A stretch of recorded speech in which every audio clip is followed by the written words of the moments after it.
The US Department of Justice just released 3 million pages of Jeffrey Epstein documents, and the resignations haven't stopped since. World Economic Forum presidents, Harvard professors, Nobel Prize winners, CBS contributors, all gone in weeks, and we're just getting started.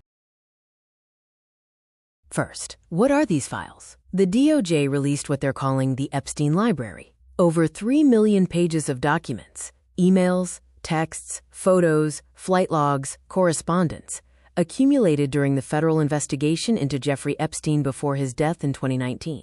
Epstein was a financier and convicted sex offender who ran what prosecutors described as an international trafficking network. He died in federal custody in 2019 under circumstances that are still disputed. The files show something specific and damning, not just who knew Epstein, but who maintained relationships with him after his 2008 conviction. After the world already knew what he was. That's the line. Before 2008, you could claim ignorance. After? That's a choice. Let's go through who's already fallen. Boris Brende, president of the World Economic Forum, one of the most powerful positions in global economics, gone. The files show texts between Brende and Epstein from November 2018, a full decade after Epstein's conviction. Brende wrote, "Thanks, my friend. I hope to see you soon, either in NY or Paris." Then in 2019, Epstein's lawyers published a letter in the New York Times defending him.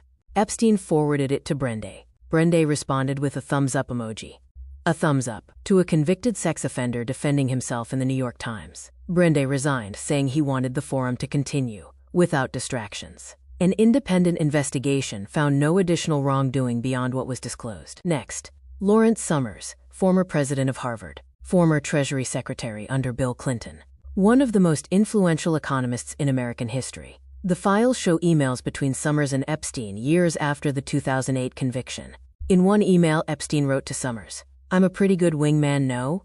Summers has said he is deeply ashamed of the friendship. He's stepping down from his positions at Harvard at the end of the academic year. Next, Dr. Richard Axel, Nobel Prize-winning neuroscientist, Columbia University, a Nobel Prize winner, the highest honor in science. Files show a years-long correspondence with Epstein, continuing well after the conviction. Emails discussing plans to meet. Axel released a statement saying his association with Epstein was a, quote, serious error in judgment that he, quote, deeply regrets. He's stepping down from leading Columbia's Neuroscience Institute. Next, Dr. Peter Attia, longevity physician and one of the biggest health influencers online. If you've spent any time in the health and wellness space, you know this name. Millions of followers, a hugely respected voice. The files contain emails between Attia and Epstein from 2016, years after conviction, discussing women in language Attia himself described as embarrassing, tasteless, and indefensible. He resigned from CBS News. He maintains he was never on Epstein's plane, never on the island, never at any parties. But the emails exist, and they're public now. And it's not just America. The New York Times reported that the Epstein revelations are stirring, quote, chaos from Scandinavia to South Asia. Politicians, diplomats, royals, all named. All facing pressure.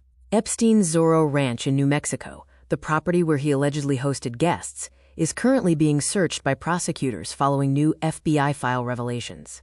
And the files contain claims against Donald Trump, released by his own Justice Department. Congressman Thomas Massie stood up in the House this week and asked directly, when will we see justice? 3 million pages, multiple continents, the most powerful people in the world, and so far, no criminal charges in the United States. Here's what I keep coming back to. Epstein didn't build his network in secret. He built it in plain sight. Dinners, flights, islands, introductions. Everyone knew he was connected. That was the point. The files don't reveal a hidden world. They confirm a world that powerful people assumed would stay private. The question that nobody's really answering is, who enabled this for decades? This story is not over. More files are expected. More names will surface. More resignations will follow. I'll be covering every major development as it happens. So subscribe if you want to stay ahead of it. Drop a comment. Who do you think is next? And do you think anyone actually faces criminal charges?